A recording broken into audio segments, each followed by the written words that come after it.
এতিয়া মই তোমাক কৰিম এয়া আমাৰ মাজত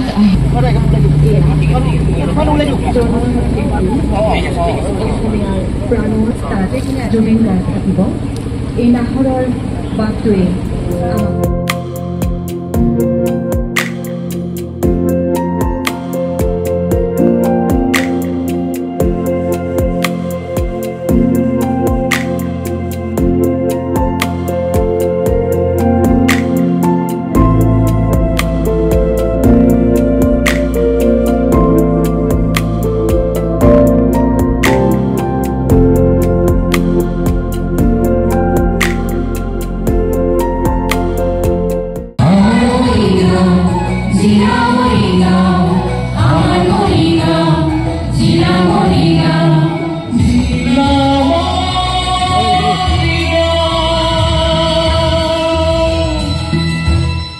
আমাৰ মৰিগাঁও জিলা দিৱস দুদিনীয়াকৈ আমাৰ জিলা প্ৰশাসনে উলহ মালহেৰে উদযাপন কৰিছে।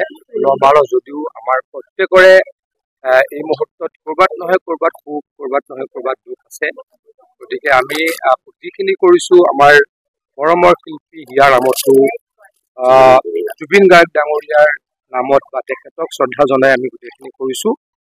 আজি আমাৰ কাৰণে এটা মৰিগাঁওবাসীৰ কাৰণে ভাল খবৰ। আমি ভাল খবৰ বুলি ক'ব খোজা নাই যদিও মৰিগাঁওবাসীয়ে এটা ভাল কাম কৰিছে বা জিলা প্ৰশাসনে এটা ভাল কাম কৰিছে যে আমি এই আমাৰ চাৰণবিলৰ এই উদ্যানত আমি আমাৰ অতি মৰমৰ আমাৰ হিয়া ৰামথু জুবিন গাৰ্গ ডাঙৰীয়াৰ এটা 15 ফুট উচ্চতাৰ প্ৰতিমূৰ্তিৰ আমি ভূমি পূজন কৰিলোঁ।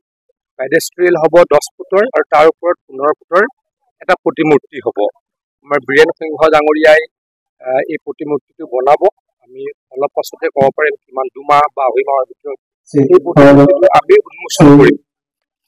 জুবিন গাৰ্গ ডাঙৰীয়াৰ প্ৰতিমূৰ্তি বনাই অলপো ভাল লগা নাই, কাৰণ আমাৰ মাজৰ পৰা অকালতে তেখেত নাইকিয়া হ'ল, কষ্টৰে বনাইছোঁ, কিন্তু জুবিন গাৰ্গ ডাঙৰীয়াক আমি জীয়াই ৰাখিবই লাগিব। গতিকে সেইকাৰণে আমাৰ জিলা প্ৰশাসনে বিশেষকৈ আমাৰ DC অনামিকা তেওৰী ডাঙৰীয়া আৰু তেখেতৰ সহযোগীসকলে এই গুৰুত্বপূৰ্ণ সিদ্ধান্তটো লৈছিল আৰু ৰাইজৰ লগত আলোচনা কৰি মৰিগাঁৱৰ বিশিষ্ট ব্যক্তিসকলৰ লগত আলোচনা কৰি আমি এই স্পটতেই বীৰেন সিংহ ডাঙৰীয়াৰ লগত কথা পাতি সিদ্ধান্ত ল'লোঁ যে আমাৰ পেডেষ্ট্ৰিয়েলটো হ'ব 10 ফুট আৰু আমাৰ মূৰ্তিটো হ'ব 15 ফুট, মানে তলৰ পৰা প্ৰায় 25 ফুট উচ্চতাৰ গোটেই মূৰ্তিটো হ'ব।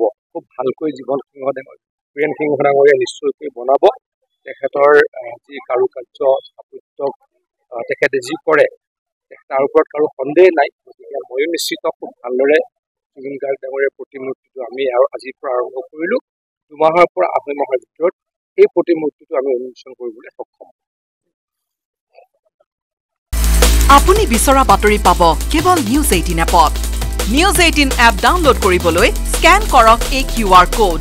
গুগল প্লে ষ্টৰতো পাব এই নিউজ 18 এপ।